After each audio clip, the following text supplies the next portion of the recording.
Respected director sir, principal ma'am, all teachers and students, good morning. शराबी पति और psychiatrist. एक व्यक्ति था, वह नियमित शराब पिया करता था और यही उसका एकमात्र शौक था। वैसे वह पीता अपने दायरे में ही था और शराब पीने के बाद कभी बहका हो ऐसा भी कोई उदाहरण नहीं था। परंतु फिर भी उसकी पत्नी को यह शराब पीना रास नहीं आ रहा था। वह कुछ भी कर उसकी यह लत छुड़वाना चाहती थी।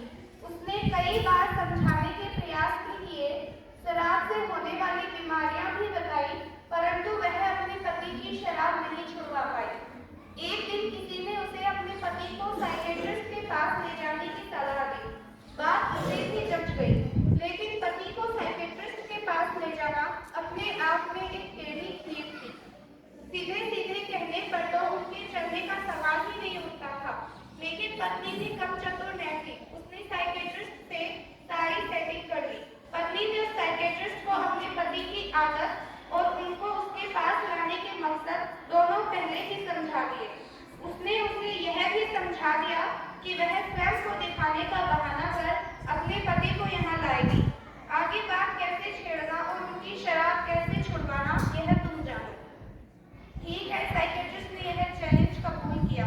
योजनानुसार पत्नी अपने पति को उसके यहाँ ले गई। कुछ देर तो पत्नी की बीमारी बाबत चर्चा का नाटक चलता रहा, फिर अचानक उस साइकियाट्रिस्ट ने शराब की चर्चा छेड़ दी।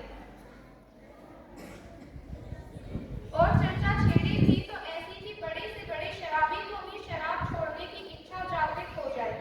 परंतु यह आदमी बड़ा पक्का था। उसकी इच्छा कुछ कमजोर अवश्य हुई थी, परंतु छोड़ने की कोई बात ही नहीं थी। उधर साइकियाट्रिस्ट भी कोई कम पक्का नहीं था। उसने चर्चा बढ़ाते हुए आखिर कुछ भी कर उसे शराब छोड़ने पर राजी कर ही दिया।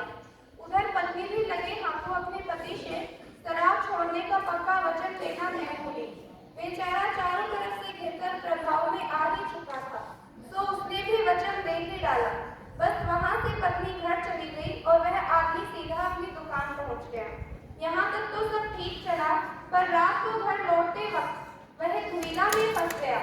रोज का नियम था, रास्ते में ही पड़ने वाले एक रेस्टोरेंट में 2 पैग लगाकर ही वह घर जाता था। अब वचन तो सुबह प्रभाव में देकर आकर दे दिया था, परंतु बुद्धि का दिया वचन मन को थोड़े ही प्रभावित कर सकता है।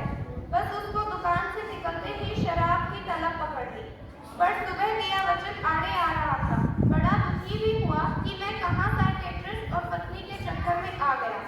हालांकि उसने मन को थोड़ा कड़ा किया, अभी सुबह ही तो वचन दिया है, कहीं ऐसे ही थोड़े तोड़ा जाता है। आखिर संकल्प शक्ति नाम की ही कोई चीज होती है। बस यह सब सोचकर अपना मन मजबूत करते हुए वह चुपचाप घर की तरफ बढ़ा चला जा रहा था।